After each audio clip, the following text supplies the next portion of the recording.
Welcome in to Moving the Chains, brought to you by Founders Federal Credit Union. I'm Kevin Thomas alongside John Epps. Jerel Hendricks back on the board as always here for our state championships and season recap show, our last live show of the season, guys. You know, John, down in Orangeburg all weekend, we didn't have the best weather, didn't have the best games, but still we're able to see a lot of, really talented kids, really talented programs on display at the Weekend of Champions. Yeah, and we got to see 6 very, very deserving champions and left no doubt. There's no controversy in the game as far as, boy, they got this call and we did it. And, had the clock stopped here, we would have had another play and maybe we could have won. It was decided on the field. So that's, you like to have that. Certainly the case there. Appreciate you guys tuning in as always. Be sure to follow us on Facebook, Twitter /X, Instagram, YouTube, and more. TikTok as well at Movin Chains. That's MOVINCHAINS. MovinChains.com is our website and our podcast on Apple, Spotify, Google, and more. Throughout the season, we do weekly preview shows live Tuesday nights about 7:15. We'll continue those again next season, of course. Outside of that, we have coach interviews, player interviews, all kinds of really good stuff coming. We'll have our reclassification show here in a few months. We'll have some new coach interviews, lots of good stuff in the offseason for you guys to watch as well. Just in time for Christmas, John, you're Moving the Chains merch. Help support the boys, help grow the program. We got some great T-shirts, black, navy blue, gray, and pink. Also some hoodies, kind of a grayish color here. We've got kind of an ash color as well. You can email info@movinchains.com to order yours today. You can also send us a DM on social media to get those. Some great hats, Richardson hats, gray front here, a black and kind of a gray back, a black front one as well, along with some other ones you can find on our pages. Moving the Chains stickers, great for your laptop, car, water bottle, whatever. Order that. And also some toboggans, a black and a gray. Help support the boys. Help us grow this program and get the word out about more and more high school kids here in the state. Once again, you can order it at info@movinchains.com or send us a DM on any social media platform. Jerel, any comments from the chat before we get rolling and break down some of these games from the Weekend of Champions? Gucci says, go Land Sharks. Thanks for all y'all do. Thank you, man. I appreciate you. Enjoy watching that group play last week. Brandon says, what's up, fellas? Wasn't expecting the closest state championship game to be 14 points. Yeah, certainly a lot of blowouts. Also, congrats to your classmate, Andrew Webb. Big title for him last week. Dion says, good evening. Good evening, Dion. Appreciate you being in here, buddy. Congrats to your Rebels. Kevron says, good evening. Thank you for Kevron. Appreciate you joining us as always. Little light on the comments today, but we'll just continue to go. We'll break down that first game, guys. Perfect. What we're going to do tonight, guys, we're kind of going to go 1A up through 5A, breaking down all the games from this past weekend. Feel free to chime in. Give us your thoughts as well. A lot of these, like we've said a couple times already, were not the closest matchups, so there's not a whole lot to talk about. So feel free to throw in your points whenever you want, and we'll go through it. But, John, let's start with the closest game of the weekend that Brandon just mentioned. That's the 1A game. We had the Bamberg-Ehrhardt Red Raiders winning the state title 35-21 over Lamar. First one in quite a while. And this game really surprised me with the way it ended up, because that first drive, I don't know how much you guys got to watch, Lamar went right down the field. No problem at all. They go up 7-0. We're like, oh, man, the Silver Foxes are for real. After that, the Red Raider defense really kind of clamped down like they'd been doing all year long, enabled them to take a large lead and kind of hold on throughout. Man, I just cannot say enough about how impressed I was with that Bamberg-Ehrhardt group. I mean, we knew they were good, but I was not aware of how good their skill guys were. Like, they've got as good a group as anybody in the state, it felt like. I mean, Brian McMillan at quarterback, great runner, makes some big-time passes, played a really good defensive back kind of safety position as well for them. Jalen McGraw had one of the plays of the weekend on a tipped interception. Just awesome play from him. They were a fun group to watch, John. I really enjoyed seeing Coach Crosby's group get after it. Yeah, really athletic group. And I tell you what, if you didn't know, if you've never been to South Carolina before, you didn't know who was playing, and you went to that game, you saw some of the athletes on that field and some of the plays that they were making, you would not have guessed this is the lowest classification that you're going to see all weekend. That was lowest classification, but certainly not the lowest class of talent. That's for sure. There's some great plays made in that ball game, and really impressive with the Bamberg-Ehrhardt defense, because the second half is when they really shut it down. Mm-hmm. And that was what won the game, because it was 14-13 going to the second half. It was a ball game, and that second half, that defense really clamped down when we gave up one more score in the fourth quarter there. But really impressive team, and the Silver Foxes, boy, they belonged in that game. And yes, I had a little bit of hesitation on whether they were going to be able to keep it a game or not, and they certainly did. And hey, closest game of the weekend. But they looked really, really good. Certainly deserved to be there. Hats off to Coach Boyd and that program, and how far they've come, how quickly they've gotten back to such a high level. Yeah, this was a game too. It was the 4:00 Friday game. We still had some kind of weather rolling through, some rain, which did made it for not the best playing conditions, of course. But Bamberg certainly handled business, man. They were a lot of fun to watch. Like you mentioned, John, Lamar goes on a long, I think it was a 90-plus yard drive right before the half to score, make it 14-13 going into the break. I think they scored on the last play of the half, actually, as the clock expired, to make it a close one. But then Bamberg comes out, scores their first drive of the third quarter. They get the ball back and score one more time there in the third to really open it up and kind of pull away there. Super impressive what that group has done. I saw some stats for them for the season. It's been just an unreal performance. McMillan went for 4 touchdowns the other day. Just they had weapons everywhere, it felt like. Marcus Can, a guy we hadn't even mentioned him yet. Jason Yeomans had a huge game as well. Just really like what they did. It felt like they kind of got a feel for what Lamar was going to do in that second half, and able to shut them down and just roll, man. Only undefeated team in the state, 15-0. Super impressive. Their first state title in quite a while. We got to talk to Coach Crosby and Brian McMillan and also Jalen McGraw after the game. Some really good interviews you can go check out on our social media pages. Great to talk to them, and just to see what it meant to them in that community was really special. They had a great crowd there, as did Lamar as well. Really cool to see how that community came out and supported those boys throughout this run, and especially in, not the best conditions on a Friday in Orangeburg, but really great ball game, really talented groups there. And shout out to those Red Raiders, man. That was an awesome win for them and an awesome season overall. Jerel, comments from you or the chat on this one, man. It was one that I thought could have had a chance to be one of the best games of the weekend, and I ended up being the best game of the weekend. I thought it would be a little bit closer than this, but still, a lot of talent on display on both sides of the football. Yeah, man, this is one of the ones where, going into it, I overthought it, but I went with the hottest team over the best team, and clearly Bamberg was the best team in 1A throughout the year. They finished undefeated. They played great. Again, we knew about the defense, but I was just so impressed by how efficient the offense was. You guys talked about McMillan. We also talked about, Marcus Can, who's been a stud for them all year, but he really didn't do much. When you start looking at the stats, it was really some of the other contributors. Let me see. Jason Yeomans had a great game, going over 100 yards receiving. Rocky Walker had some huge plays. Charles Anthony Williams had some big plays. So they were able to spread the ball. They were more efficient. But the most important thing, and I think the most telling stat until you start looking at it, they were 8 of 12 on third down. So they were able to keep that offense on the field. That was the difference, where really that Bamberg defense was able to get Lamar off the field, force some punts. And, Bamberg, just the best team all year. And they were just a deserving champion. Just excited to watch. That was a very exciting, performance by those guys.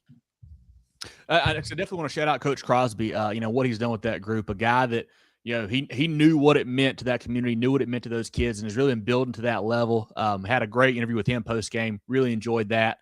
And just hats off to him and what they've been able to do there. That's been a great run. Also, shout out him for kind of, giving us some shade in his interview with the Times and Democrat. That was a lot of fun, too. He said he had heard on Tuesday there were some cracks in the armor. He had to prove him wrong. So I appreciate you, Coach, for that, man. That was a lot of fun. That's a program that has certainly embraced us and what we've done, and I really appreciate, Coach Haynes and Coach Fanning and Coach Crosby and that whole group there for what they have done, checking us out. But any other, comments from the chat, Jerel, on this 1A matchup? For sure. Daniel says 1A state champs, Bamberg-Ehrhardt. Yes, sir. The stats were impressive here. I can go through the passing stats just for this game. I know all season they were impressive, but just in this game, I don't have it in front of me, Steven, but yeah, it was nuts. I think he accounted for like 60 touchdowns, maybe overall, maybe more than that. Just a crazy crazy number. But yeah, even this game, like you said, Jerel, if you want to read those out, it was really good for him. 16 to 23, 275, 2 touchdowns through the air. It also made some plays on the ground, 2 more touchdowns rushing, went 14 for 49. So just an impressive performance. And 7 tackles on defense. Playing safety, just out there, just coming downhill. That's the best thing that I love about 1A football. You see both quarterbacks playing safety, just coming downhill, making big plays. That was so much fun to see. Brandon says, I think the rain hurt attendance like more people last year. Certainly didn't help. That is for sure. It was nasty for 2 games on Friday, 1 game on Saturday. Certainly not ideal for a big weekend like that. And 70 on the year, over 4,700 yards passing. That's awesome, Chris. That's a heck of a career for a lot of guys in the state, man. They're really cool, and they got a ton of talent back. Like you say right there, Lamont. They will be one of the favorites, if not the favorite again, going into next season. And that's one thing too. I know we've kind of harped on McMillan and how good he is, but I think you don't really understand until you see him, because you think at 1A, all right, yeah, he's faster than everybody probably. He's probably got some guys that are wide open, running. He makes decent throws, whatever. But no, he was throwing dots out there, like on the money deep balls. Like it was legit quarterback play out of Brian, man. He was super impressive, and really enjoyed watching him on Friday afternoon. Coolest thing too is, bouncing back. They had a tough game in that lower state championship as well. So to bounce back after beating that tough Cross team and then just, putting it on Lamar for most of this one, that was very, very impressive. Well, anything else, Jerel, before we look at the 2A game? Let's go ahead and take a look at the next one. This was the 4:00 on Saturday ball game. The Strom Thurmond Rebels defeat the Hampton County Hurricanes 26-7. The Rebels win their first state title since 2005. This was a game that, it really turned early. Hampton County had a really nice drive going on. Shy Williams comes in with a strip on the quarterback as he's scrambling. Caleb Simpkins scoops it up, goes about 60, 65 yards down the sideline. A huge momentum changer there. That was we thought that Hurricanes going in to score, take an early lead, put a stop to that right there, and just really flip field position, gave them all momentum. And after that, man, that Rebels team just kind of got rolling. Deontay Phillips had a huge game on the ground.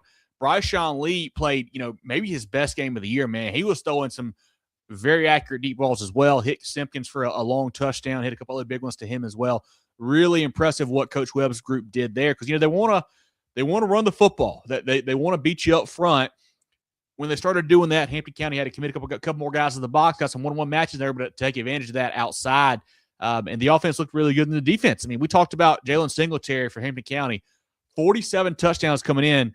Didn't score one on Saturday afternoon, man. Really impressive to shut him down. He went over 100 yards late in that ball game, but the Rebels really controlled that football game. There was one play early on where Singletary broke free for a touchdown, got called back for a hold, I believe it was, in that one.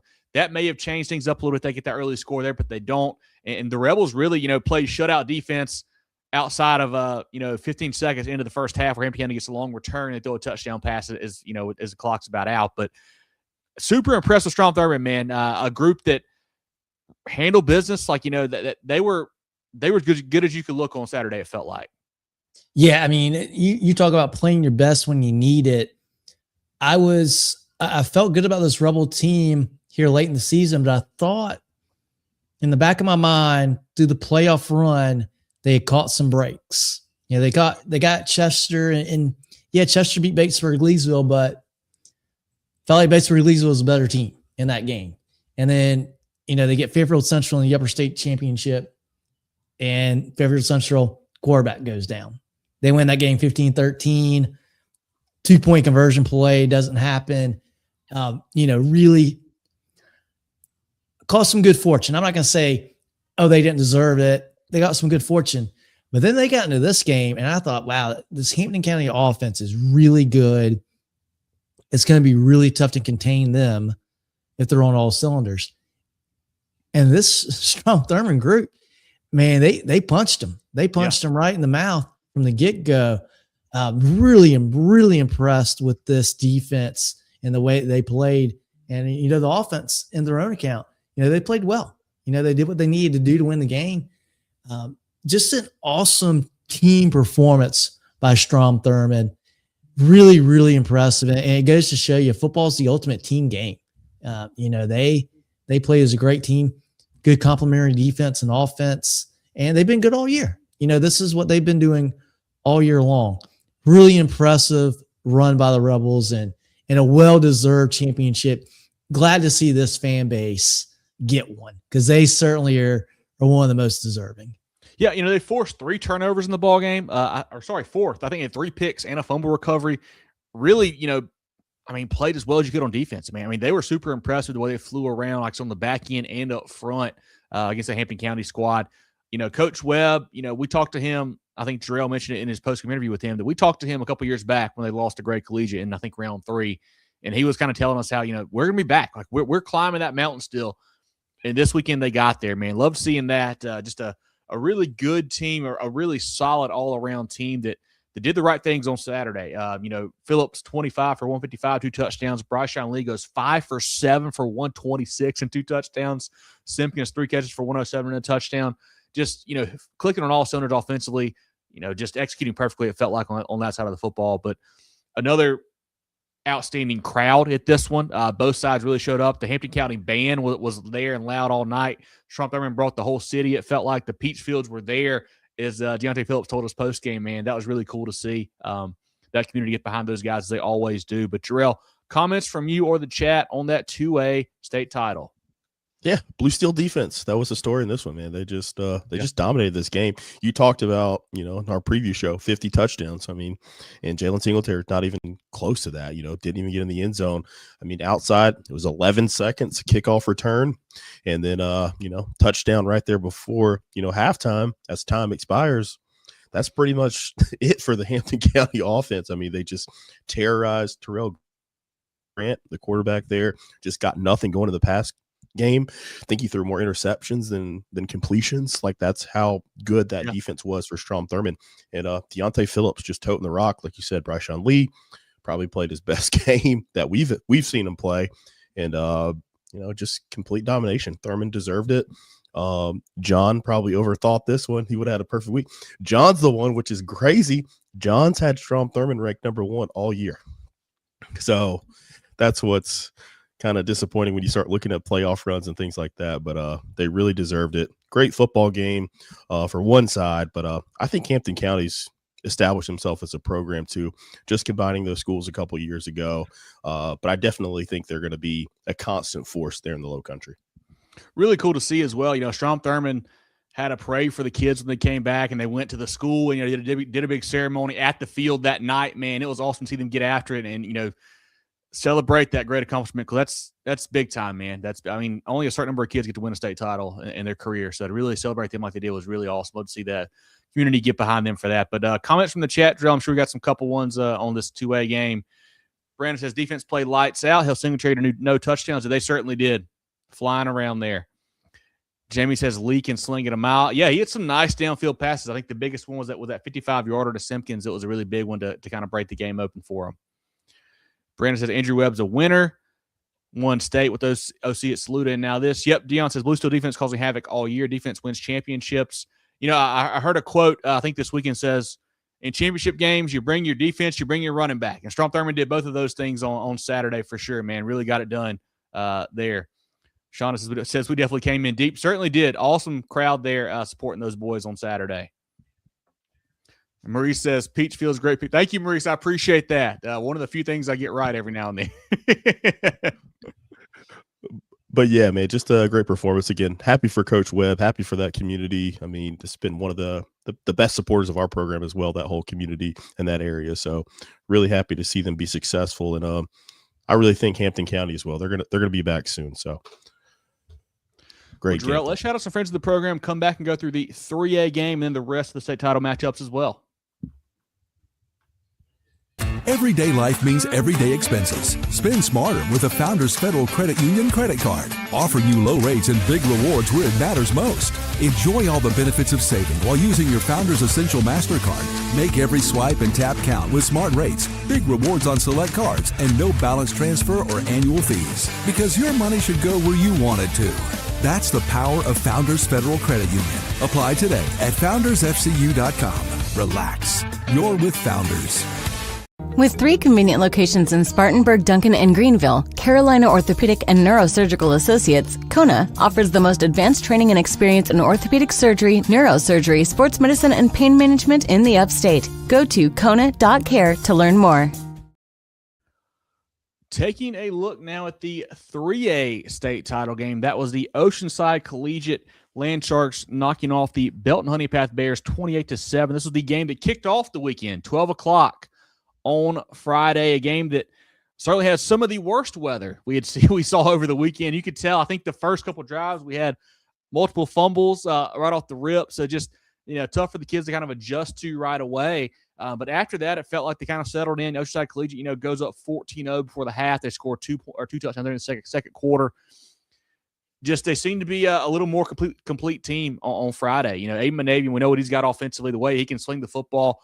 Also uses legs some in some big scramble situations. Got to get some first downs. That was big as well. And then Terrence Johnson running some wildcat, catches some passes. Really got done. I think he scored 3 touchdowns, I believe it was, rushing on Friday. But, they really controlled the game, I would say, throughout, it felt like, John. Yeah, they did. And, give Belton-Honea some credit here, too. The defense kept them in the ball game. It was a game where you thought maybe the weather could have a little bit of effect. I'm actually surprised that it was as sloppy as it was in the beginning, because these are 2 so well-coached teams. They're both very fundamental. But, hey, if you're Belton-Honea, you go into the fourth quarter, and it's a 14-point game. I know start of that fourth quarter, Oceanside was knocking right on the door, but you can't ask for more than that. After you know how good this team is. You played them last year. They're a very high level. Going to the final 12 minutes and going, hey, we're down 2 scores. It's 14-0. You had a chance. I thought the defense did well. I thought they did their part for the most part to give the Bears a chance in this game. But yeah, Oceanside, we've been talking about it all year. We've been talking about it for 2 years now. This is just a really good group, and it starts with the quarterback. Manavian you can tell he didn't have the best game, but he's in control. He's in control. He doesn't panic. He's emotions don't get too high. Sometimes they get pretty high, but he doesn't seem to get too low. He's got the game in control, and it's infectious. You see it across the entire offense and really the entire team, that they're a group that plays very level-headed. Just another impressive performance. And again, another very, very deserving champion. They had a tough road to get here. They certainly earned it with who they played through the lower state bracket, and then here against Belton-Honea in Orangeburg. And what's crazy, John, we talk about it throughout the season where Oceanside, where they've got such great talent and they play so well, and you kind of, your mind kind of drifts to offense first because of Manavian and Johnson, those guys. But the defense for the Land Sharks, man, holding this BHP offense, I think they were averaging 49 points per game, hold them to 7. And that was kind of really a cheap 7, kind of a chuck and duck play later on where, late in the ballgame where they score 7. But those guys, Reese Meredith, Ro Parsons really were all over the field. Michael Strickler at safety was super impressive. And then, Joey Harriet and Sawyer Arnold, both with big QB sacks, kind of some forced fumbles on those, I believe it was, in that football game. They got after Noah Thomas. They got after MJ Earl in that group for the Bears, man. That defense really played well. Super impressed with that group for Coach LaPrade and what they did on that side of football. Like, we knew they could score points. We knew they had talent on offense, but the defensive line kind of gets overlooked sometimes. But they certainly made a statement on Friday, and enjoyed seeing them, fly around. They're a well-coached group, a disciplined group that plays good football, man. That was a lot of fun. That's 3 in a row for them now. They won the first year in 2A and now back-to-back in 3A. Got a lot of talent coming back next year, too. Going to try for 4 in a row. We'll see where it shakes out with the realignment and everything. But I mean, it's hard to bet against those guys, what they've got coming back. They're a super, super good football team. As you can see, like they lost a team out of Georgia that's playing for state this weekend, lost to Irmo, who played for state the other night. They beat Dutch Fork. I mean, they can hang with a lot of big boys, and they proved it again on Friday with another great win. That's a program that, I think, John, now at this point, we just expect them to be in that last couple weekends every year. It feels like the way they're trending. But I do want to say, again, congrats to BHP. Really nice season. I think that group, Coach Blackson said, has won 50 games over their 4 years. So really nice run for them the last couple of years. Just a little bit short in the state title game both years. But he's got a good program there as always. A lot of really talented kids. So enjoy watching them play. But Oceanside just a little bit too much on Friday. But Jerel, comments from you or the chat on this 3A state title game?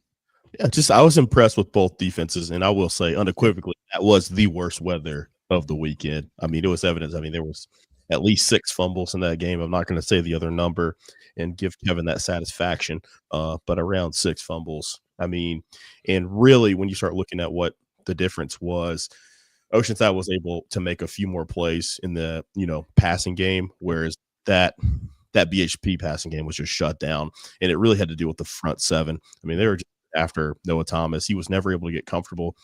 Even when he was trying to roll out, get outside of the pocket, just wasn't able to get much going. But BHP defense played, lights out. I mean, still holding, like John mentioned, going into the 4th, holding that bunch, to 14 points that far into the game. I don't care about the weather. It affects both teams, is impressive nonetheless. Jakari Anderson was flying all over the field, making plays. So it was an entertaining game. I won't say it was the best football, but it was certainly entertaining. And Oceanside's they just start to finish, you just knew that they were probably going to get this. This was the layup pick. So I'm sure everyone got this one right this week, unless you're a BHP fan. Sorry about that. But I think this is the one we knew the outcome heading in was most likely going to be for the Land Sharks. They got it done again, and we'll see. We'll see if they'll go for 4 in a row next year. Yeah. Any comments from the chat on this 3A matchup, Jerel? Terrence says Oceanside's a different animal. They are really good. Really impressive group there.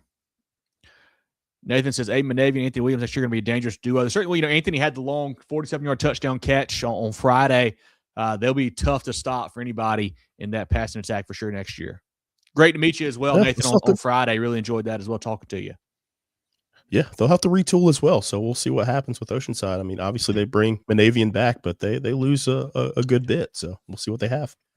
Yeah, and like I said earlier, too, if you guys didn't follow our stuff this weekend, we've got a lot of great post-game interviews posted up on our social media platforms. From this game, we had Aiden Manavian, Terrence Johnson, Coach LaPrade, Sawyer Arnold, guys from every class. So make sure you check those out on all social media as well to kind of get a feel for them and kind of, give them some shine as well. But Jerel, let's look at the 4A matchup now. Belt. For the whole weekend, it felt like. But the 4A matchup, this was the 12 o'clock Saturday game. The South Pointe Stallions, as Coach Collins told me a couple weeks back, it's time for South Pointe to get them one. And they did this year. They defeated South Florence 35-14. Another game that, save a couple minutes there, late 3rd, early 4th, where South Florence kind of got back in it. Felt like the Stallions really controlled this matchup. They drive down, first series of the game ends with a Jazavian Currents touchdown run. They really stopped the South Florence offense, that they stopped that rushing attack. And I think that the difference, one of them for me, John and Jerel, we talked about last week on the preview show, was that last year South Florence had kind of that game breaker receiver that in one-on-one coverage could make a play for you. And they didn't have that guy this year who could take on those South Pointe corners. And we saw a ton of picks from South Pointe. CJ Wary had a couple, Caden Watkins had a couple, including a pick 6. I mean, they really shut down a solid Bruins group. But you look at the South Pointe offense, I was super impressed with them because they didn't throw the football. Usually you cannot run it on South Florence like they did. I think they ran for 300+ on the ground. Currents only threw it 3 times, completed 2 passes. Like, they really got done on the ground. RJ Brown, a monster game, 193, 2 touchdowns. Currents ran for 124, 2 touchdowns. Just a really great game plan from the Stallions, man. I think Coach Collins knew what he had. Knew how to, knew what he had all year long. Honestly, they were shooting for this, and they got it. And a great win by that group on Saturday. Yeah, it was impressive to watch. And, it turned out a lot how I expected. I thought South Florence would come out and they would give them everything they had, and they did. They threw the ball deep. They got picked off a couple of times. They said, hey, we've got to be able to be balanced. We got to be able to throw and pass to win this game. They stuck with the game plan. Hats off to them for doing that. They know what they do works. It's been battle tested plenty enough. But what I thought would be the deciding factor is just the athleticism all across the field for South Pointe. And I thought what epitomized that was, and I forget what, I think it was in the first half. It was a deep ball, and I believe it was Wary that picked it off. But deep ball, he had good coverage. And I wish I saw this on Saturdays more. He doesn't physically, he's not engaged with the receiver. He is all over him. And then he's got his head turned. The receiver didn't. I mean, he looked like the receiver on the play, and it was a pretty good pass. It was a little underthrown, but it was a pretty good ball. It was a catchable ball for the receiver. But the DB, where he played it like he was the receiver and made a great play on the ball. And that play for me was, that's who South Pointe is. And this is South Florence is good. They're very talented. They're a good group. But the athleticism and just the football IQ of the guys on the football field for the Stallions is unmatched. And they proved that in this championship game. Again, another well-deserved champion. I feel like we've seen a lot of really talented South Pointe teams last few years, but they've lacked a little bit here or there, whether it was discipline or, I feel like that's been the glaring issue when they've had really talented teams. It's either, they get flagged too much, or, they have costly mistakes that allow big plays or take away big plays.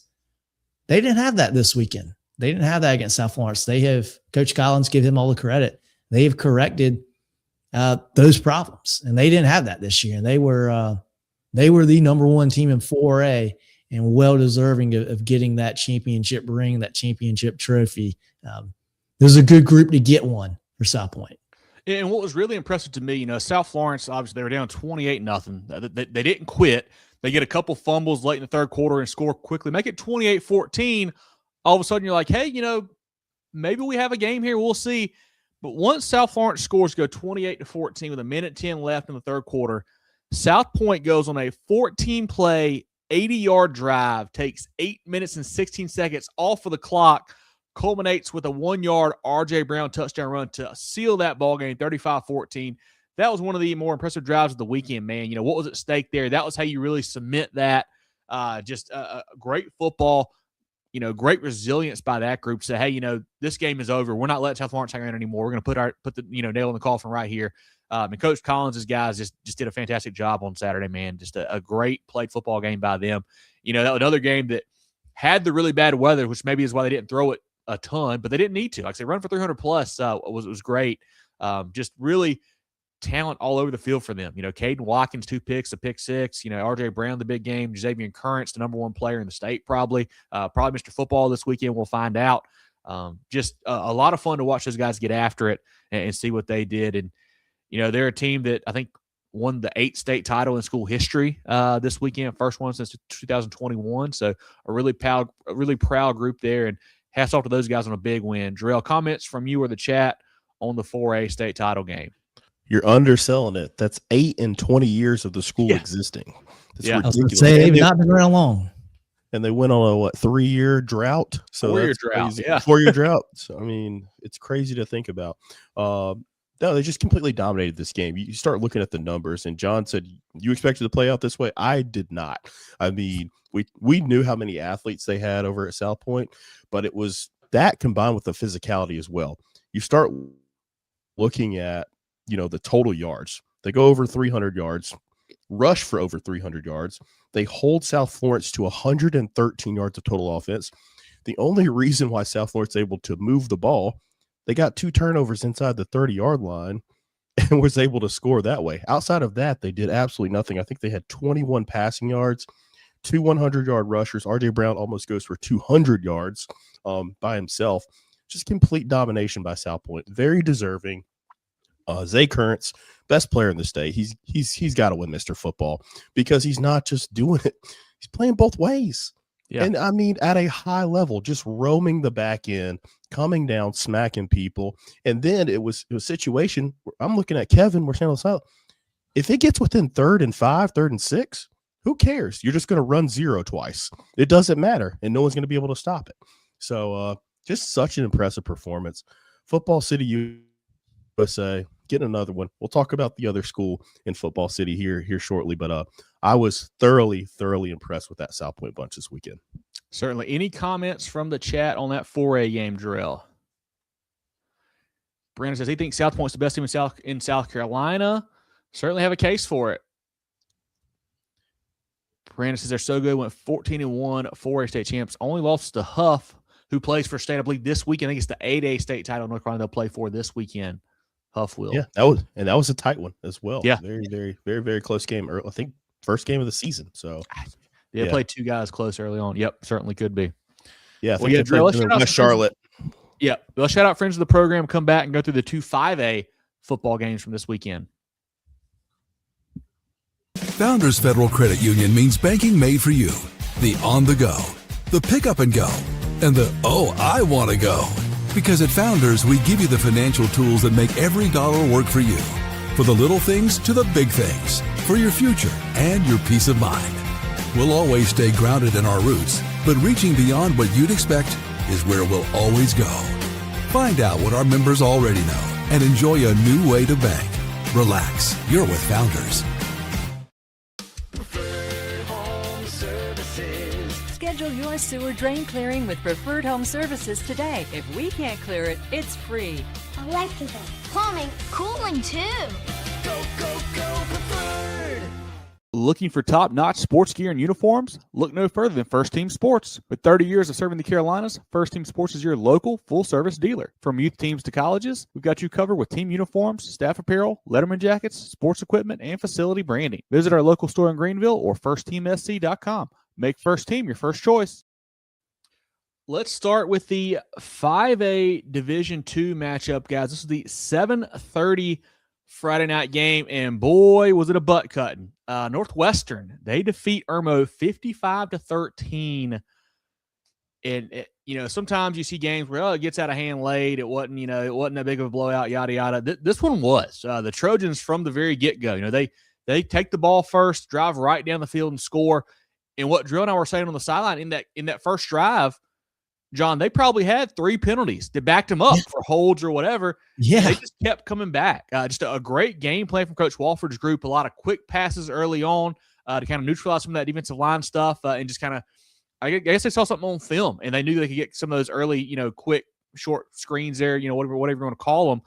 Were able to get those going. They've got enough athletes out wide with Vance and Spurgeon and those guys. If you get the ball in space, they can make a guy miss. They can make some yardage there on those short passes. And Xavier Means, super, super impressive at quarterback. Just really got it done running and throwing the football. I believe he ended up with 6 touchdowns, 4 rushing, 2 passing. We worried going into the year, what's going to happen? No Finley Polk. Who's going to step in? Xavier Means has answered the call every week, man, and been, more impressive than we could have ever imagined. Really, really good showing from him, not just on Friday, but all season long, man. They have a fun group to watch. And defensively, we know they can get after you. Defensive line retooled this year, but they have some really good guys there. Obviously, Tamarian Watkins, the kind of linebacker safety spot there. He had a big pick six in the game. He is awesome to watch, the Texas A&M commit. They shut down a pretty good Irmo offense as well, man. They just dominated start to finish, both sides of the football. We had a slight moment there. First quarter, Irmo scores, make it 14-6. Might have a ball game here. Northwestern scores 35 points second quarter, John. And that's a combination of offense, defense, the pick six from Watkins, and a block punt return for a touchdown by Cam Vance. Scored in all 3 phases in 1 quarter. Coach Walford's bunch goes back-to-back, man. I was at a loss for words at one point on Friday night. It's just crazy how that game went. Yeah, that's if they played again – if they play next week, they play in 2 weeks, I don't think that happens again. I think Northwestern wins again. Yeah. But, that got out of hand really fast. Yeah. And it's, you talk about Northwestern seeing something on film, I don't know if they saw something on film or if they thought, hey, we've got a lot of speed on the outside. We got a lot of team speed offensively. Irmo defensively is probably going to say, let's not give up the big play. We'll give them room. And boy, they took advantage of that a lot. Those short hitch slant routes right off the line.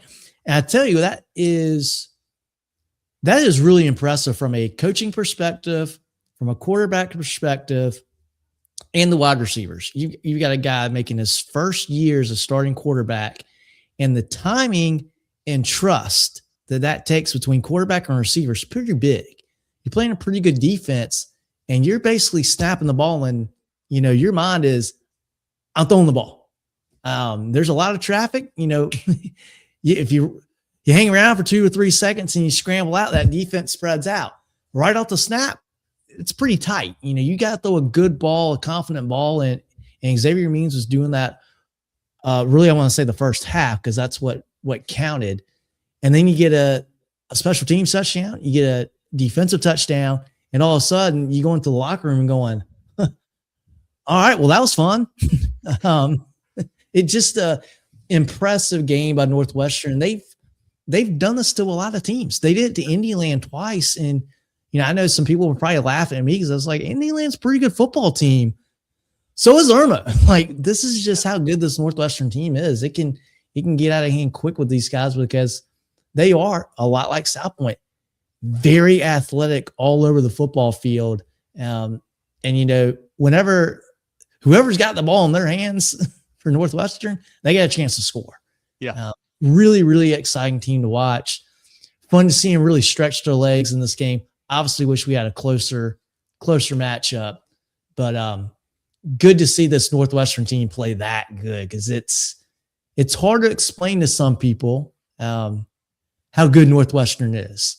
I don't think you're going to have a hard time for a while now, not this offseason.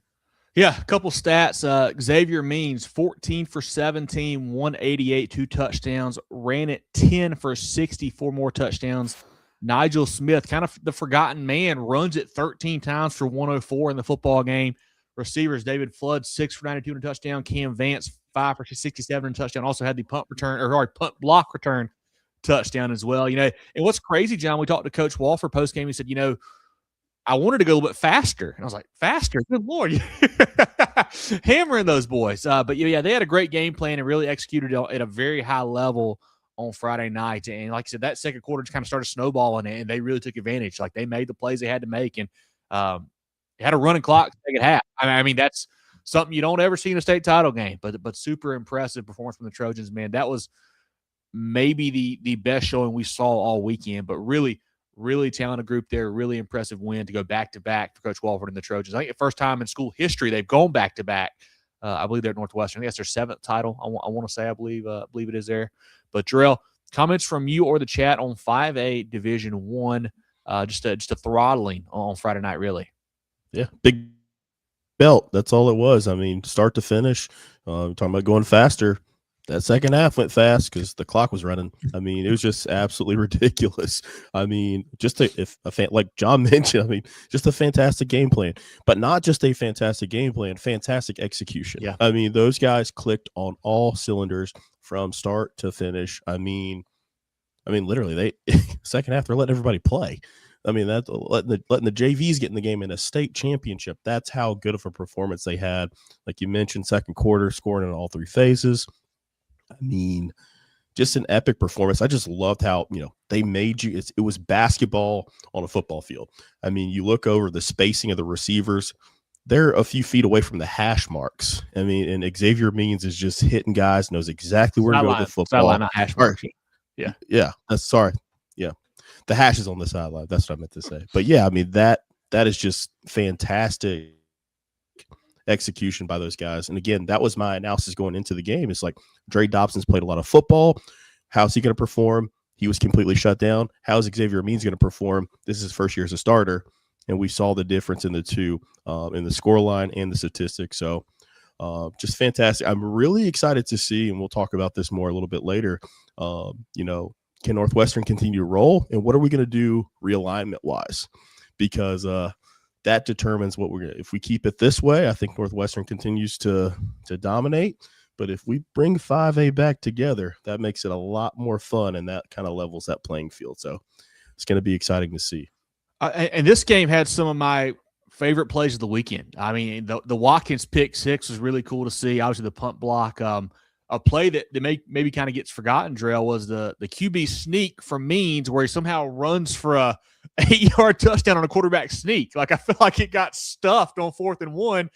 Next thing you know, he breaks out and he darts to the end zone. I don't know how it happened, but that was a heck of a play by Xavier there. Yeah, that's the one play where Irmo's defensive line got to shine. And they completely blow up. They change the line of scrimmage. Everything's packed in tight. And then all of a sudden, we just see Xavier Means step back and just scurry into the end zone. I mean, it was just crazy. Just completely neutralized that Irmo defense.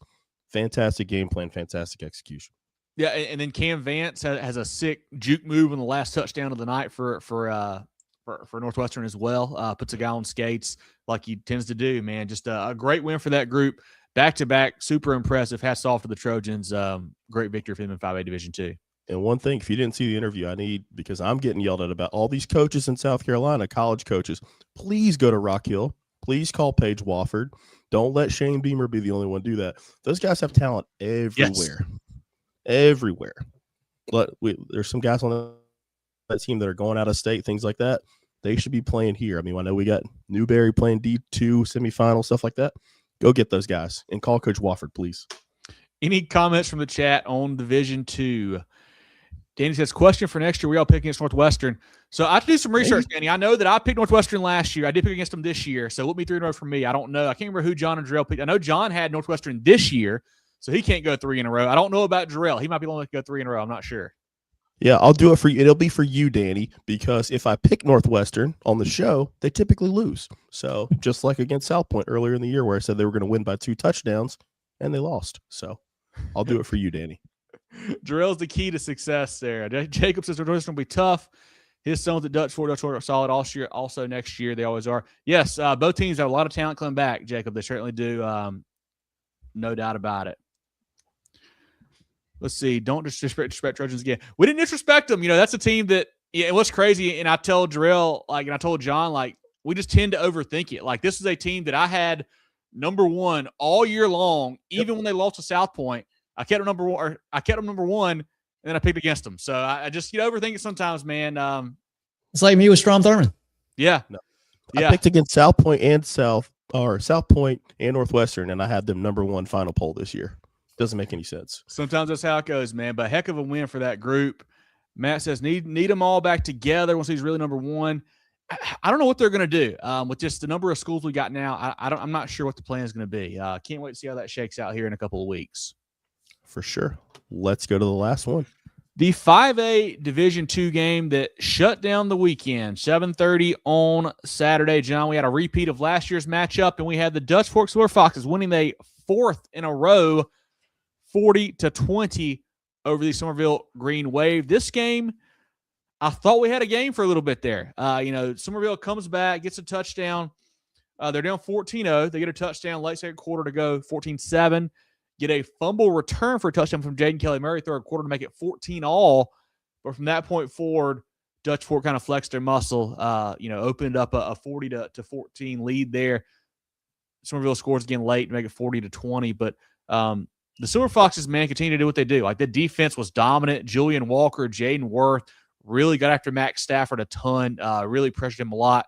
A key to me was early in the game, Stafford threw a couple of what I thought were really nice deep balls. One was a post, one was kind of a go route.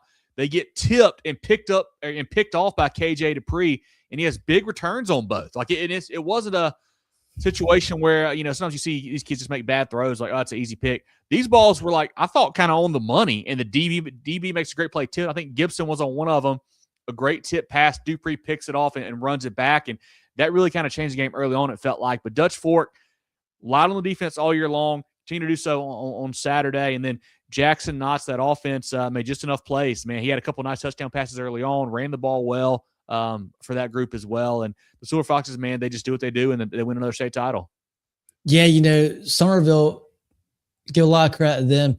I don't know, that run that they had to go through Lower State to get to Orangeburg deserves a trophy in its own right. That was very, very impressive. I know the lower state, especially in the higher levels, not always the strongest, and this year, boy, it was stacked. It was really good. And for the team to come out of that, whoever it was going to be very, very deserving to be in Orangeburg. Comes out to be Summerville. They did a great job to get here. Played hard. They played well. Like you said, they made some good plays. Just Dutch Fork was better. And what, to me, I think what decided this game was the Dutch Fork defensive line against that Summerville offensive line. There were just so many plays where you got one or two guys just in the quarterback's face, and there's nothing you can do. And we've seen that all year with Dutch Fork, and they go out and like a championship program. They've been in a lot of close games this year. They win the fourth quarter. They win that fourth quarter, and it was, what was it, 2014 going to the fourth quarter. Yeah. And they left no doubt. That final 12 minutes, they really put their foot down, had a defensive touchdown in that fourth period as well. Just no surprise to anybody, really. Championship football. You go out, you play great defense, you do enough offensively, you play your game offensively, and you win the fourth quarter. And that's exactly what they did. Just an impressive run, because we thought this was a Dutch Fork team that could be knocked off. And once again, here they are, hoisting the trophy. So just incredible. Can't say enough for that program and what they've been doing the last 10 years. Really, really impressive. Yeah, that marked Coach Knott's 10th state title in South Carolina, tying John McKissick and Willie Varner for the most all-time. He's got a good chance to get 11 next year, John. I have a lot of talented pieces coming back. A lot of guys to replace, of course, as always, but would not bet against him. I do want to shout out, Raleigh Salters went down early in that game, a nasty injury, kind of the heart and soul of that defense, the linebacker there. Hate to see that in a state title game, man. One of our favorite players to watch. He's been a stud for several years for that team. So I think they kind of rallied around him and really fought hard for him in that ball game. There was one situation I want to bring up, and I don't know if it would have changed the game a lot, but it was a key moment for me. When Summerville gets the fumble recovery, runs back for a touchdown, Jaden Kelly makes it 14-all. They stopped Dutch Fork fairly quickly that next drive, force a punt. On that punt, they get a run into the kicker, which extends the drive for Dutch Fork. Dutch Fork does not, they don't score on that drive. They end up punting anyway, but that kind of, maybe lessens some of that momentum a little bit. Let things kind of even back out. They weren't as shell-shocked when they punted away. Summerville not able to take advantage of that. But that was a key play for me that, maybe kind of goes overlooked or forgotten about. If they had gotten that ball right away, maybe things change. Maybe the Green Wave make a play or two, but who knows? But when you're a championship team like Dutch Fork, you overcome that type of stuff, and they certainly did, and they battled, and they pulled away late, like you said, John, for a 40-20 win. Coach Knotts told us post-game, he said, closest 40-20 game I've ever been in. It felt close for a while for sure, but they pulled away at the end for another big-time victory. Jackson Knotts, 3 touchdown passes, a touchdown run, just really showed out in a big ball game for that group. But any other thing, comments from you, Jerel, or the chat on this 5A Division I state title? Just really impressed with Jackson Knotts. He was so efficient in that game, had the one big mistake that led to the touchdown. But outside of that, he played lights out, had some really big-time throws, extended plays with his legs, made things happen there. And just think about that. I mean, your dad is one of the greatest high school football coaches ever. And, your first year as a starter, able to, handle all that pressure of not just the program, his accomplishments, and then on that stage to perform at such a high level. Really happy for Jackson. Like you mentioned, 50, hate that he went out of that game, but you could just really see that defense rally behind him. And like John mentioned, that D-line, they were terrorizing. I don't even know how many tackles for loss they had. Really affected, Javen Williams, man, for Summerville. He was as advertised. So good in this game. I don't think he got into the end zone, but I think he was near 200 yards rushing in this game. But the biggest thing is that D-line, he had one touchdown. Yep. The biggest thing, while, he was able to get loose, because they were harassing Stafford so much, it neutralized the passing game for Summerville. Jaden Kelly-Murray was not able to do much, and the rest of that receiving core. And those are really the things that I saw that really affected it, because Summerville, they brought a huge crowd, and they were really in that game, especially when it got tied up. So Dutch Fork just continued to do what they do. It's really, really impressive stuff from, I guess, 9 out of 10 now. It's just crazy numbers when you start looking at it. Yeah, I just looked up that drive I was talking. So they get the fumble recovery for a touchdown. Dutch Fork goes 3 and out. Would have got the ball right away. Roughing the kicker, or running to the kicker, extends that drive for a few more plays there and kind of lets things kind of settle down. But yeah, that defense, Jerel, so many guys made plays. Jaden Worth, Julian Walker, KJ Dupree, the 2 picks. Tadrick Gibson on the back end was locked down. Mario Anderson stepped in, made a ton of big plays with Salters being out, kind of directing that defense. Cesario up front as well, got after it. They've got tons of playmakers on every level, it felt like, and they just played great. Coach Braswell had a great game plan, as always, it felt like, and they really dominated the game. They really did. And just, it wasn't that Summerville was bad, but just Dutch Fork, got after him. Like I mentioned, those two interceptions, they were not bad throws, were not bad decisions, I didn't think. Dutch Fork just makes a better play, and then Dupree, runs it back 30, 40 yards each time, and that changes the game right there. So hats off to the Silver Foxes, man. They are as tough as they come. They're the premier program in the state right now. They just are. Just really great what they're doing. Anything from the chat, Jerel, on this matchup? One thing I know, that secondary for Dutch Fork, I want to give them a shout. Like you mentioned, them making those big plays as well. When we saw them earlier in the year against Oceanside, Anthony Williams and Terrence Johnson were having their way. They were running all over the place. So they really grew up over the year and just made some fantastic football plays in that game. Yeah, had some great post-game interviews. Let's see, Brandon says Julian Walker was impressive. He certainly was.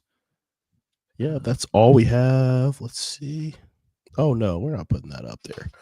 But yeah, we do want to get it to Columbia for sure. But yeah, some great post-game interviews we had. Julian Walker, we just mentioned, he talked to Jerel. That was his first ever touchdown he scored. So really cool there. The South Carolina signee from last week. Great talking to him. We had Coach Knotts. We had center Brody Lorenzo. Some really neat stuff from him on the way they kind of changed the way they were, blocking up front for the second half, where they got that run game going. Really cool to hear from him. And then Jackson Knotts, of course, the quarterback of the team there. Great talking to him. So definitely check all those out on social media. Like we mentioned, they'll be, live on Twitter and Facebook and Instagram and all that jazz forever. So Jerel, let's shout out friends of the program, come back, go through our pick'em winner, our final polls, and then we'll wrap up for the season.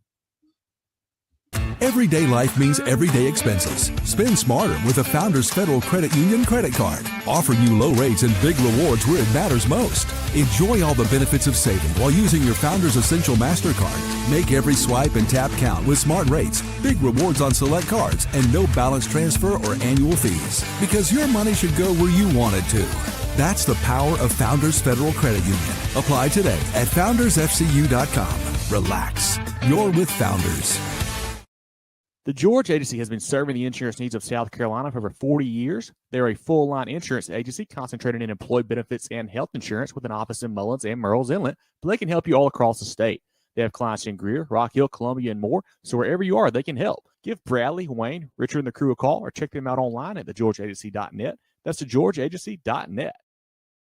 Our Pick'em contest brought to you by Hanna Engineering. We do a regular season and a playoff Pick'em. A lot of fun to pick games each week. We do 11 per week in the regular season, early playoffs as well. Obviously, state titles will only have 6. And Jerel, we had a lot of perfect scores this past week. I'm not going to read them all out. We had, I think, 18 guys go a perfect 6 for 6 there. John gets 5. I get 4. Jerel gets 3. And our overall winner for the playoffs, Daryl B, via a tiebreaker, John. I believe we had to go back to round 3 to determine that. I believe is what you said, correct? Yeah, that's right. Daryl and Chase both with perfect scores in the state championships. And then they both had 9 last week. So we had to go back to round 3 where I believe Daryl had 9 and Chase had 8.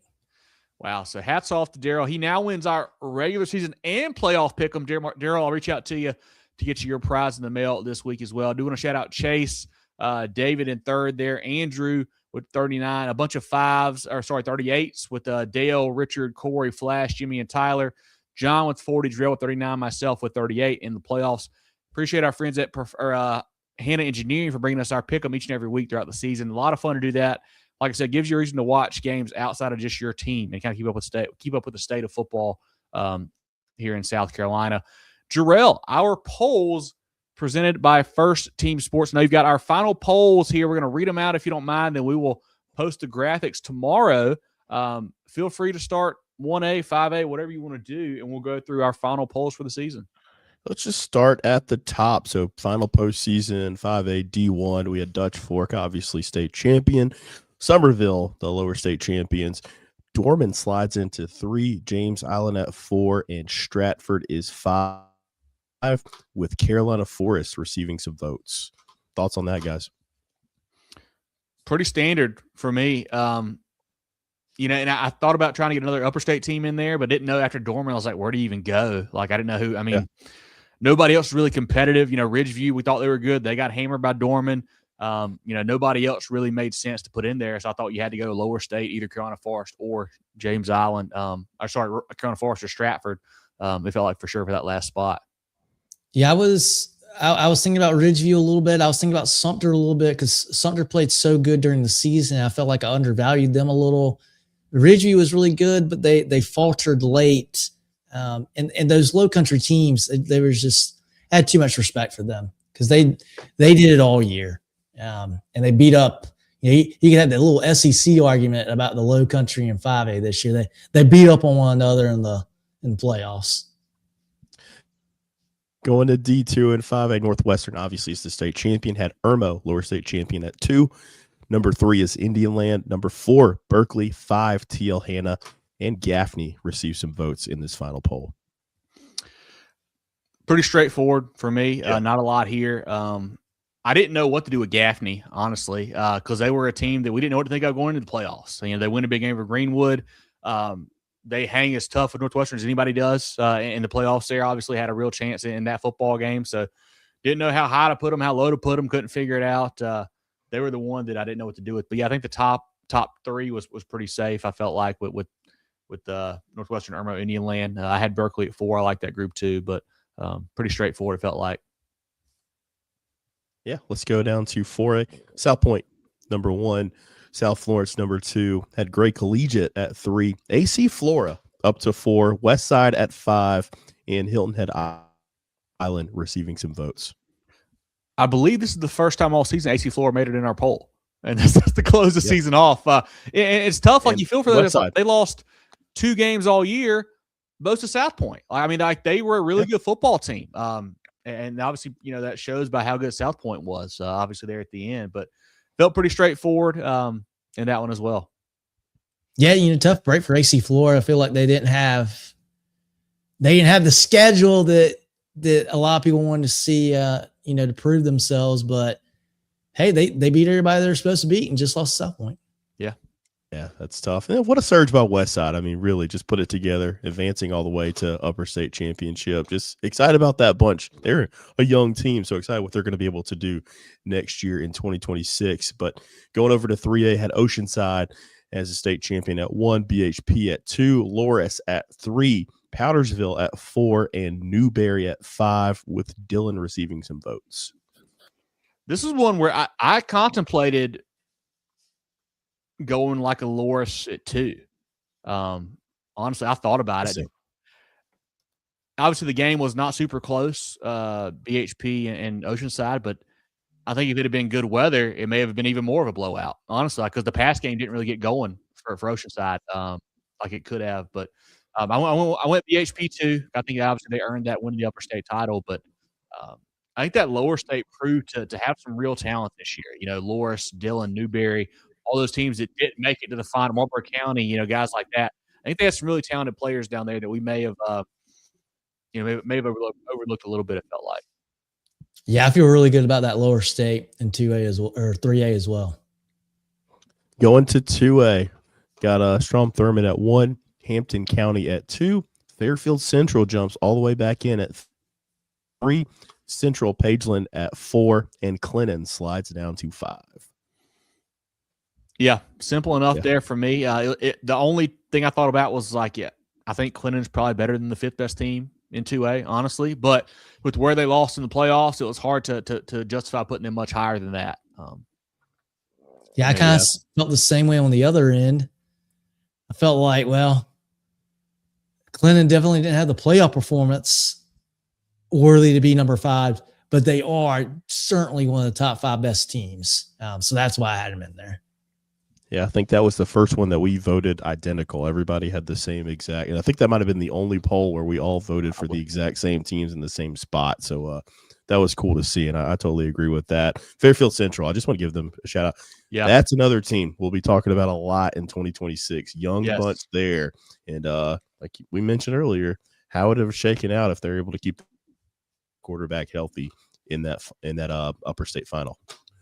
And then the final poll for 1A. Bamberg at 1, 15-0 state champs, only undefeated team in the state. Very deserving there. Had Lamar at 2. What a surge by those guys. Cross at 3, Louisville at 4, and Carvers Bay at 5. Question for you guys. Did y'all think about putting Abbeville anywhere in the poll? Didn't consider them. Yeah, I thought about it, and then I said, well, let me see where they fall. And then I filled out my top 5, and no. I got to put all 5 of these ahead of them. Yeah, I agree. It's weird because, like, if we're lining up games, like, I think they could certainly beat some of these teams, of course. But, I think just for how far they went, if, like, you had to leave them out. Louisville, obviously, they deserve it. They beat them. Yeah. I think Carvers Bay had the kind of season to deserving of a top 5. Agreed. You can't question Lamar and Bamberg because they played in Orangeburg. What is that? Is that the 5? Is there one more? Cross. And Cross nearly beat the state champ the week before. So, I mean, there's no room. If anything, that was something I considered. I considered putting Cross at 2. Yeah. With how close that game was the week before. I mean, last minute, I mean, they were able to beat that Cross bunch. So that's what I considered, if anything. And those are our polls powered by First Team Sports. Like I said, we'll put that graphic out probably tomorrow, if not tomorrow, Thursday, with the final poll. So appreciate those guys. I hope you guys will check that out, share those as well. Our teams of the week, powered by Preferred Home Services, of course, all the state title winners. That was a pretty simple pick there this week, guys, getting those 6 on there. Our playoff performers insured by the Georgia HC, those will go live probably Thursday. I'll have a whole blog of some of the best performances we saw from the weekend, in the winners and the losers, of course. If you showed out, we'll put you on there. So certainly keep an eye out for that. Probably coming Thursday, powered by the Georgia Agency. John, any other thoughts from you before I kind of go through the final wrap-up here with our socials and merch and all that jazz?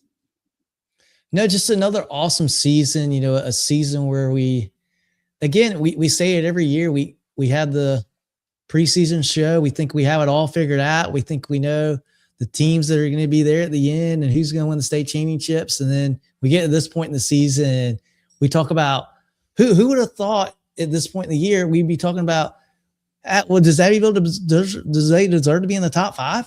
No. Just incredible. Really good storylines, I think, in every classification this year. And that it's been really fun, really good talent level from top to bottom. We talked earlier in the show. The talent level at 1A was incredible this year. You'd love to see that top to bottom, really, really good football in the upstate, in the Midlands, and the lower state. Really fun. Certainly. As always, guys, be sure to follow us on Facebook, Twitter /X, Instagram, YouTube, TikTok, and more at Movin Chains. That's MOVINCHAINS. MovinChains.com is our website, our podcast on Apple, Spotify, Google, and more. We'll be back next year on Tuesdays doing our live preview shows about 7:15, breaking down each week's games. Throughout the offseason, we'll have coach interviews, player interviews. We'll have a big realignment show coming here in a couple months. So lots of great stuff for you, too, in the downtime. And be sure to follow us on social media. We're going to have some other cool clips coming out, just interviews and just clips we saw from the game, plays, and just cool stuff like that. So make sure you check those out across all the platforms. Get your Movin The Chains merch. You can email info@movinchains.com to order yours. We have some great hats, Richardson hats, gray front, also a black front one as well. You can check out. It's on our social pages. We have great Movin The Chains stickers right now. Awesome for your car, your laptop, your water bottle, some toboggans, gray and black for this cold weather.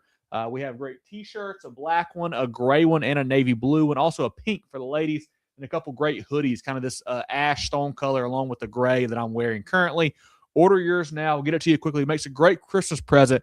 We'll love to help you support us and help us continue to grow this thing, man. It was, really cool to see so many folks down in Orangeburg that, we've either met before or haven't met before. Like, I felt like every game somebody was coming up to Jerel and I talking to us, either media or, a player or a coach or even a fan from every corner of the state. So really neat to see those folks get to make some new friends and talk some ball, man, because just like us, John, like those people who are there, they love football just like we do. So, I mean, we love talking with you guys and hearing about your team and your kids. It's really a lot of fun to do, and we appreciate you helping us grow this. I said this, I think, last year on a recap or wrap-up show that, South Carolina as a state loves high school football. We love high school football. We've grown a pretty good audience here. I think you got 10,000 followers here on Facebook, 7,000 plus on TikTok. I think 8,000 or so on Instagram, whatever it is. But there's a lot more folks out there than just that who like high school football. So do us a huge favor, share our program, tell your friends to tune in, man. It's always the best when we get a lot of comments. It's great to talk through the games with you guys, get points from you guys. So certainly help us grow this, continue to grow this and make it bigger and better. The kids deserve it. The programs deserve it. The coaches deserve it, certainly. So certainly continue to help us grow this and make it bigger and better. Jerel, John, any final thoughts from you guys as we wrap up here for the season and state title recap show? Let's filter through a couple comments real quick. Let's do that. The last comments of the year. Brandon says Dorman was very good. Much improved team for Coach Morris. They certainly were. I think I saw he won the Coach Association Coach of the Year today also. So hats off to him. Brandon says Fairfield Central, tough breaking at Strom Thurmond. Yeah, starting quarterback goes out. Certainly a big one there. But, you got to deal with that stuff this time of year, and the Rebels certainly took advantage. Brandon said, did you ever think about having Fairfield Central at number 2? I considered it, but I think Hampton County, just the body of work, what they did all year long, earned them that number 2 spot for me. I felt the same way. I thought Hampton County proved it all year long. I mean, I had them up there all year. Yeah, didn't go their way on Saturday, but that's a very good bunch. They're a very talented team. They deserve that number 2 spot. J-Dog says, shout out Abbeville Rec. Reps Unit 8, 10, and 12 play in Saturday at Liberty High. Awesome, man. And that's what's so great about some of these small towns. Like, that's how you build the program. Like, you have the kids playing together at Rec, and they grow up together and play great football. And Abbeville does better than anybody, it feels like. So, congrats to that Panther group. Big Cross will be back. Returning a lot of talent. Only had 6 seniors. Really great to see there. They had some great players. Caden Ramsey and that crew. It was a lot of fun to follow. They were Coach Wright. They're a team that we expect to make deep runs every year, it feels like. Allie says, how will Blackville Hill to be with Coach Dwayne Garrick? I think they'll be better. They'll be improved. Coach Garrick is one of the best we've seen in this state. Like, he's won a lot of football games all across the state. And they've always got talent there, it feels like, too. So I think he'll do a great job. I think they'll be the Fighting Hawks will be a fun program to watch next year. Brandon says, Kevin, what was your favorite game you went to this year? Oh, man. Loris Newberry. It's a great question. Favorite game? I don't know, because I feel like I didn't see it. Just maybe recency bias, but James Island Sumter, double overtime. I mean, tough to beat that. That was a fantastic football game. I didn't see a ton of close ones, honestly, this year. It felt like, but that was one that was really tight and really fun, especially at the end, man. Just an awesome atmosphere there between those two. Hot dog of the year. We had some not great ones this year. I'll say that. Ooh. I have to look back at the stats. I don't know, Jerel and John. Should have been ready for this one. That's a good question. I know I should have been ready for this. I can't remember who all I saw. What all teams I went and saw is the problem too. Gosh. I don't remember where all I was this year, so it's hard to keep it straight.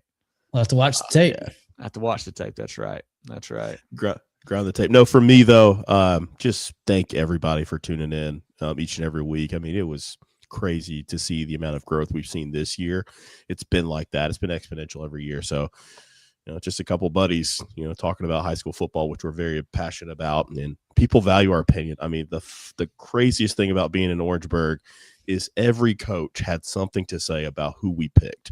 And it was fantastic. I mean, and we started this thing to shine light on these communities and things like that. But it's just so much fun to see that stuff, and I tell you guys every week, week. We enjoy it.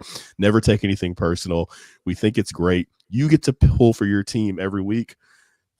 We just pull for the state. We pull for everybody. I want everybody to be successful. So just thanks everybody for tuning in. Thanks for the kind words in the chat and things like that. We just, I'm just so grateful. I don't speak on behalf of you guys, but I'm very grateful for you guys tuning in. And again, in the off season, do not tune out either. We'll do new coaches stuff. I'm sure there'll be some dominoes that fall. So we'll have some more jobs open up outside of these early ones. Realignment talk. We will do some podcasts on realignment. We'll go over all that stuff. We're going to have a new batch of schedules for non-region play. So we're going to have to learn new regions, guys. So there's going to be a lot of off-season work that we do. Super 75, tell us about some JV teams. Hit the DMs up. Tell us, if your kid, you think he's going to be the starting quarterback for X school next year, let us know so we can go ahead and put him on our radar. But the biggest thing I want to say is just thank you. And I'll get off my rant right now. No, that's a great point, Drew. I mean, it's cool to see that people actually care about what we do now, which is wild. I mean, and I was looking back actually about talking about the picks. Like I look back at the preview show for the whole season today, and like we had some good stuff in there. Like we had some pretty good picks between the three of us. Just a quick rundown. We all had Dutch Fork Summerville playing again in 5A Division 2.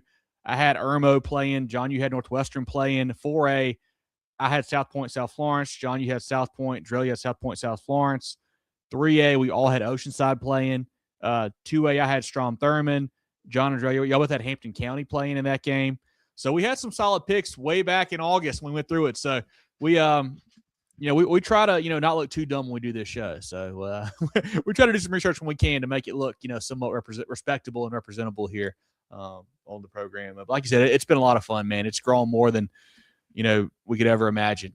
Looking back to when we started this thing, like I said, doing it on an iPad on a couch, didn't know what we were doing. And now here we are with the, legit setup with cameras and mics and, some real cool stuff, sponsors and all that stuff. Shout out our sponsors, Jerel. We got to do that. And tell our sponsor, shout them out. Don't play it. Just shout them out. Yeah, all of them. So yeah, might as well. Founders, Hand Engineering, the George Agency, Preferred, First Team Sports, Sports Teams, Kona. Just everybody who's been able to sign up and do this thing. I don't think I'm missing anybody. I think that's it. I think you got all of them now. Yeah, that's all of them. But yeah, just thankful for that, especially George. We don't get to shout them out enough. The George Agency. They've been here grinding with us since the beginning. So yeah, any insurance needs down there, go see the George Agency for sure. Those guys do a fantastic job. Yeah, looking forward to next year already. If you guys have any ideas for us, feel free to let us know. We're always happy to try something new. If you think something will be better for the show, send it to us in a message, and we'll check it out. But been an awesome season, man. It flew by as always does. But a lot of great talent, a lot of great games here across the state. But for Jerel, Hendricks, and John Epps, I'm Kevin Thomas. Moving the Chains is always brought to you by Founders Federal Credit Union. This has been our state titles and state championships recap show here on Moving the Chains, talking all things South Carolina high school football. We will catch you guys later. Happy holidays. Get ready for the ultimate South Carolina high school football experience with Movin The Chains. From previews to recaps, we've got you covered. Dive into our expert preview shows, predicting winners and sharing insights. Then join us post-game for the thrilling recaps, exclusive interviews, and highlights you won't find anywhere else. Plus, connect with fellow fans on our Friday night spaces on Twitter/X. No one covers South Carolina high school football like us. Join us at Movin Chains on all social media platforms and visit movinchains.com today.